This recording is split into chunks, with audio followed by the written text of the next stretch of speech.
this one called Hardworking Daughter-in-Law. It's actually quite sad because I know a lot of things like this happen in rural areas of China. Let's get started with the first panel. You can see that she's very hardworking. She's washing out the clothes. The door behind is locked. Why does the door need to be, locked with 3 different locks? So they're locking it to prevent her from escaping. You can see the wall near the door is all chipped and all broken, probably from her multiple attempts to escape, but she has failed. And this part is kind of difficult to see, but in the pile of clothes, there is an underwear and it's stained with a little bit of blood. I'm thinking it's probably menstruation, so at this point she is not pregnant. The bottom corner, there is a guy with gray hair saying, "Oh, she's such a good looking girl," possibly already having bad intentions toward her. First thing to note is the young husband. He looks like he's just dazing off into nothing. He also has crutches next to him.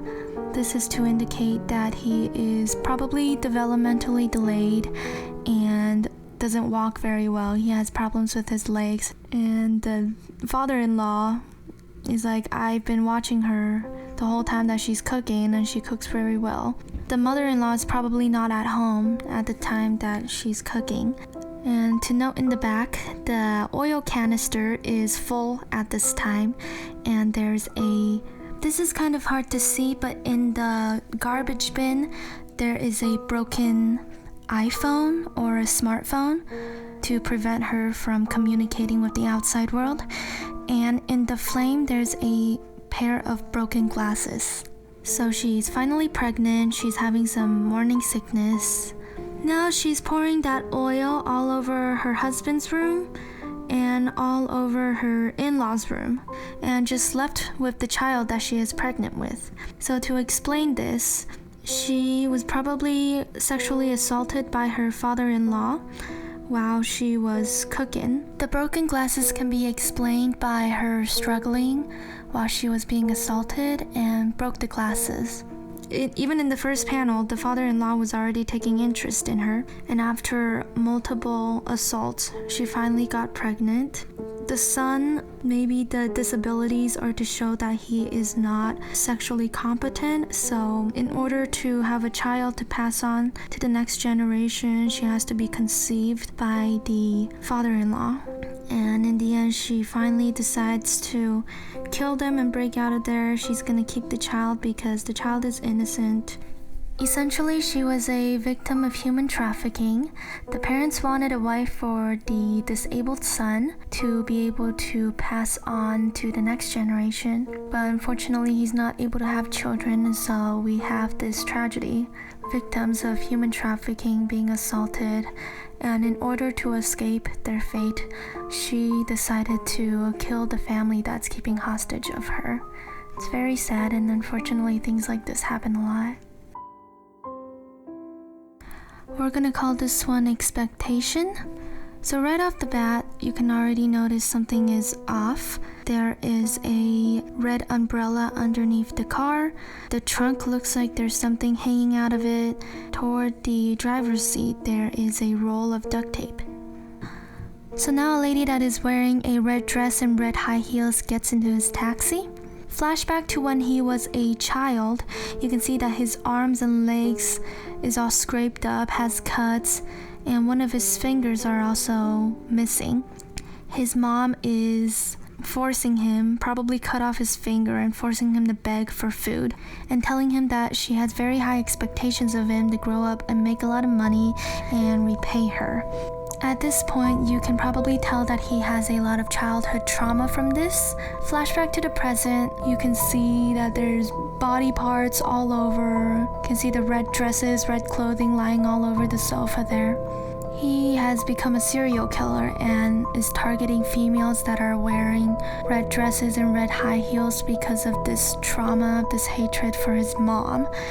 So he kidnaps these ladies that get into his taxi. So he became a taxi driver in order to hunt for these preys.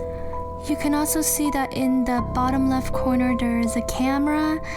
and toward the right near the curtains there is a CD. He's probably filming all of this and releasing them as snuff films on the dark web or something, and that's where he makes most of his money. And he is on shift one night, gets robbed by this man wearing a red dress pretending to be a female. In this last slide, you can see a lot of blood inside the car. It looks like his neck got scraped, but he's not bleeding out of his neck. So it probably means that he's not dead. He scraped up a little bit from the fight, but he also ended up killing the robber that's pretending to be a female. From the previous collection we had dinner, now we're gonna have breakfast. So the main thing to note for this panel is that at the right bottom corner there is a pill bottle looking type of container. See, putting the pills in the food? I think so. So the son is 4 years old. He looks emotionless, and the toys are arranged in such an ordered manner.